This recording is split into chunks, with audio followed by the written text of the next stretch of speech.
அதிகாலை வேளையிலே உங்கள் அனைவருக்கும் என் அன்பான காலை வணக்கங்கள். என்னோடு சேர்ந்து இந்த தியானத்திலே பங்கெடுக்க உங்கள் அனைவரையும் அன்போடு அழைக்கிறேன். தியானம் செய்வதற்கு ஏற்றது போல ஒரு சூழலை நாம் ஏற்படுத்திக் கொள்வோம். தரையின் மீது ஒரு விரிப்பை விரித்து அதன் மீது அமர்ந்து கொள்ளலாம், அல்லது கட்டிலிலே அமர்ந்து கொள்ளலாம். பாயும் படுக்கையுமாக இருப்பவர்கள் கூட தான் இருக்கிற நிலையிலேயே இருந்து இந்த தியானத்தை பயிற்சி செய்யலாம். முதலில் நாம் ஏன் தியானம் செய்ய வேண்டும் என்ற யதார்த்தமான கேள்வி நமது உள்ளத்தில் எழலாம். பாருங்கள், இறைவன் நமக்கு கொடுத்த மிகப்பெரிய கொடை இந்த உடல்தான். இந்த உடலை மிகப்பெரிய பரிசாக நாம் கருத வேண்டும். இந்த உடலை பயன்படுத்தியே இந்த உலகில் நாம் சிறந்த வண்ணம் வாழ முடியும். இறைவனையும் உணர்ந்து கொள்ள இந்த உடலையே பயன்படுத்தி கொள்ளவும் முடியும். சற்று சிந்திப்போம். இயேசு கிறிஸ்துவோ புத்தரோ இந்த உலகில் எந்த கோவிலையும் கட்டவில்லை. மாறாக அவர்கள் சுவாசித்த ஒவ்வொரு மூச்சையும் பரிசுத்தமான விதத்திலே சுவாசித்தார்கள், விழிப்போடு சுவாசித்தார்கள். தனது உடலை கோவிலாக மாற்றினார்கள். இந்த உலகிலே அவர்கள் ஒளியாக ஜொலித்தார்கள். தனது உடலை கோவிலாக அவர்கள் உணர்ந்து கொண்டார்கள். இந்த உடல் தூய ஆவி தங்கி வாழும் ஆலயம் என்பதை அறிந்து உணர்ந்து வாழ்ந்தார்கள்.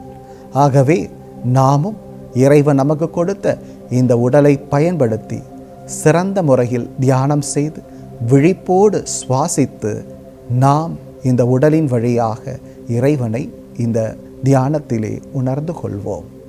இறைவன் படைத்த ஒவ்வொரு படைப்பும் அதிகாலை வேளையிலே இறைவனை புகழ்கிறது. அந்த இறைவனின் உன்னத படைப்பான நாமும் இவ்வதிகாலை வேளையிலே இறைவனை இந்த பாடலின் மூலமாக புகழ்வோம், இறைவனை மாட்சிப்படுத்துவோம். இந்த பஜனிலே நம்மையே இறைவனோடு இணைத்து கொள்வோம். கண்களை மூடியவர்களாக இந்த பஜனை முழு மனதோடு கூட, ஆர்வத்தோடு கூட, அன்போடு கூட, விசுவாசத்தோடு கூட பாடி துதிப்போம்.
அன்பார்ந்தவர்களே,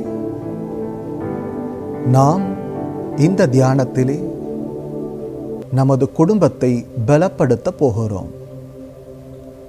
நாம் சுவாசிக்கிற ஒவ்வொரு மூச்சுக்காற்றும் நமக்கான ஆசிரையும் அருளையும் பெற்றுத்தர இருக்கிறது.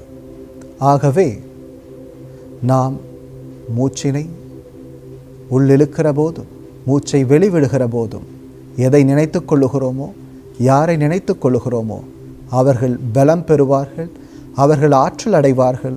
இறைவன் அவர்களை ஆசிர்வதிப்பார் என உளமாற நம்புவோம். நமது குடும்பமே நமக்கான ஆசிர்வாதம். நமது குடும்பம்தான் நமக்கு முக்கியம் என்பதை நாம் நன்கு அறிந்திருக்கிறோம். ஆகவே நம் குடும்பத்தில் இறைவன் நமக்கு கொடுத்திருக்கிற ஒவ்வொரு நபர்களையும் இந்த நேரத்தில் நினைவு கூர்ந்து அவர்களுக்காக நாம் இவ்வேளையிலே தியானம் செய்வோம்.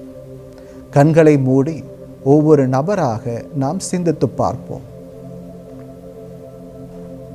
முதலில் நமது தந்தையை குறித்து சிந்திப்போம். எனது அப்பா எப்படிப்பட்டவர்? அவர் எனக்கு என்னெல்லாம் செய்திருக்கிறார்? அவர் என் வாழ்க்கையில் செய்த உதவிகள் என்ன? இந்த உலகில் நான் வாழ அவர் எனக்கு செய்த தியாகங்கள் என்ன?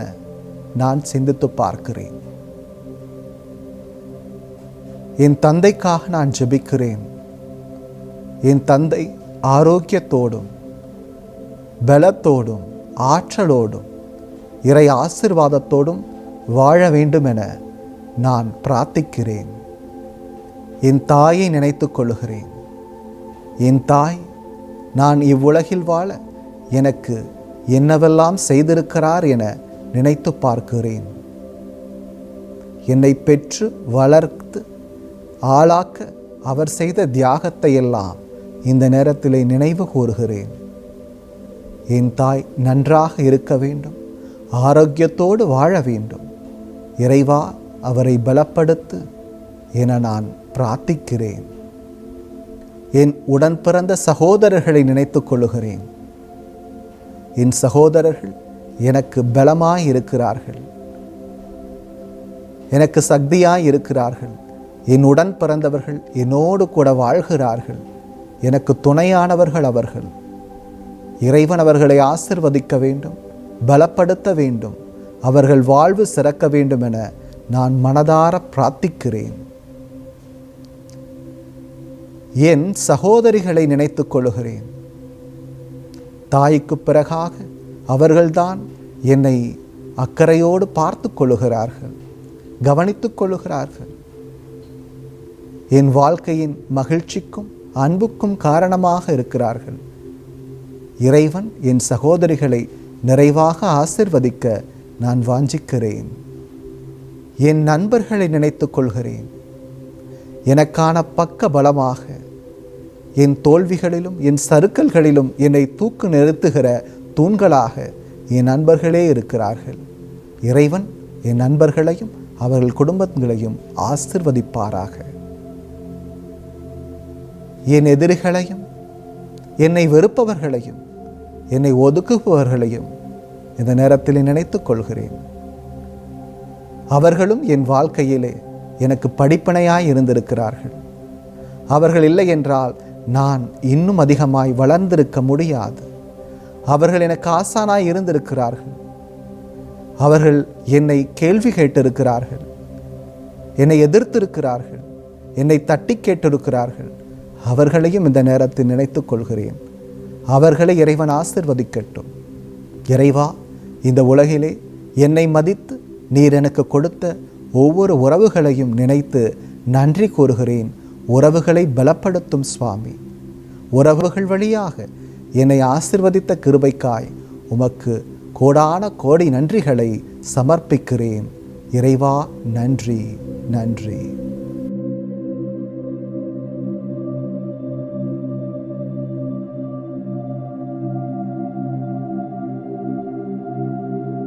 அன்பார்ந்தவர்களே, பெண்களை மிருகங்களாக வைத்து ஆண்களை மட்டும் மக ரிஷிகளாக மாற்ற முயலுதல் மூடத்தனம் என்று மகாகவி பாரதி சொல்லியிருக்கிறார்.